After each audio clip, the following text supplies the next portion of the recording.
माथाडी कायदा सुधारणा विधेयक 34 आणि 2018 चे विधेयक 64 रद्द करण्याच्या मागणीसाठी माथाडी कायदा बचाव कृती समितीने आंदोलन सुरू केले आहे। 29 फेब्रुवारीला चौथ्या दिवशीही आंदोलन सुरूच ठेवण्याचा निर्धार कृती समितीने घेतला आहे। शासनाने माथाडी कायद्यातील सुधारणा करण्याचे विधेयक तयार केले आहे।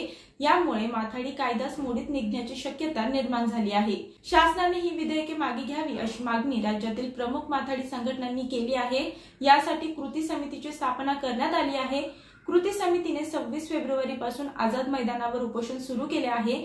जोपर्यंत मुख्यमंत्री बैठक घेऊन माथाडी कामगारांचे प्रश्न सोडवत नाहीत तोपर्यंत उपोषण सुरूच ठेवण्याचा निर्धार माथाडी नेते नरेंद्र पाटील यांनी व्यक्त केला आहे। यासोबतच ज्येष्ठ कामगार नेते बाबा आढव यांनीही सरकारला निर्वाणीचा इशारा दिला आहे। आम्ही सरकारला पत्रव्यवहार करून व प्रत्यक्ष भेटूनही कामगार कायद्यात बदल करण्याच्या विधेयकामुळे कामगार उद्ध्वस्त होणार असल्याचं निदर्शनास आणून दिले आहे।